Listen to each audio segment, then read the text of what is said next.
Hello and welcome to another Dyson Sphere program video.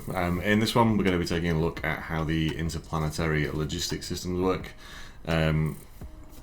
They're pretty simple to set up, but we'll go through it nonetheless. These things are great because they allow you to transport resources through the air. So gone is the need to have planet spanning belts. Moving your resources around. You'll now be able to do it through the air. What they allow you to do is really tidy up your setup. It removes the need for those sort of really long belts, or trying to think, you know, I need this producing near this and so on. You can literally plonk stuff down wherever you want now and use these guys to do the work.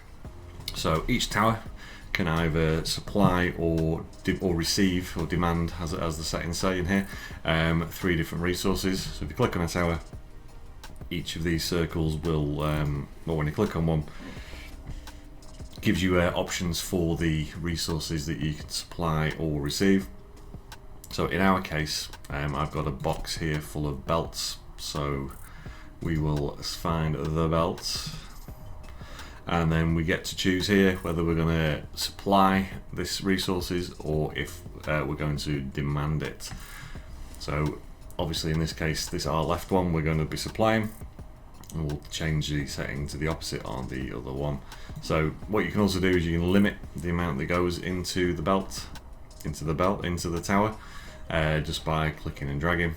And if you did want to change its status, whether it's supply or demand, just click where it says supply and it gives you options. You can also just use it to store stuff as well, although it's not really efficient for storage. And you can have one tower can supply one product, demand another. It doesn't all have to be the same, so really handy, really flexible system there.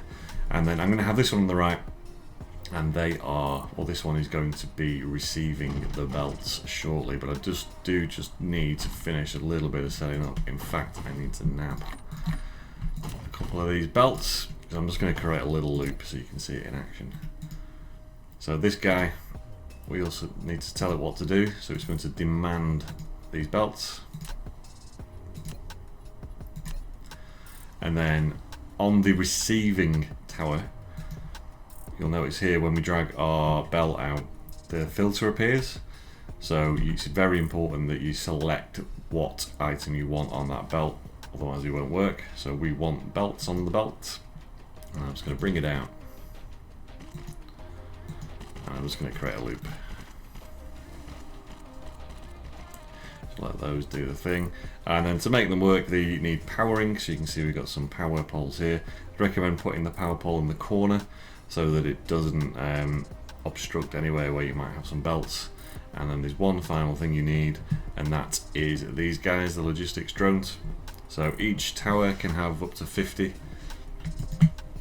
So as you can see there, we pop 50 in. We'll do the same here. Doink.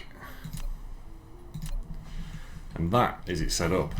So the only thing this is missing is the belts themselves. So if we drop a sorter in here, we'll zoom out a little bit. Very soon, as you can see straight away, you can see the drones are flying from one to the other and depositing the belts, and the belts are being spat out. Now obviously this is a loop, so this will just go indefinitely, but you can also do the same thing across a much bigger distance.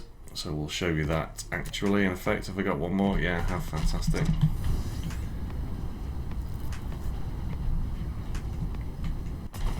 So I'm just going to set up one more. So we'll set it up from scratch so you've seen that. So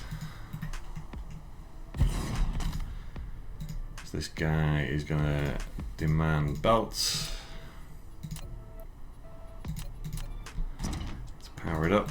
Now once you power them up to begin with, they do take a little bit of time to charge. Not too bad, but it's something to bear in mind.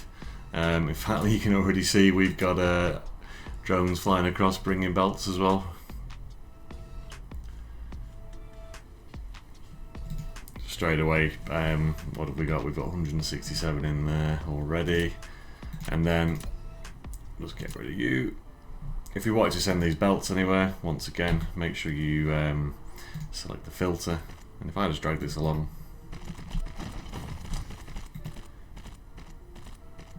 you'll see that we now have a nice belt full of belts. And that is it, people. I think it's pretty straightforward. Hopefully I've made it clear what to do using this video.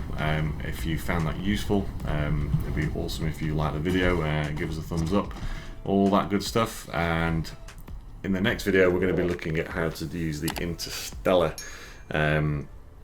logistics stations, and that is where we can transport goods from between planets to planets, and also between solar systems as well, by using warp. So thanks once again for watching, and I'll see you in the next video.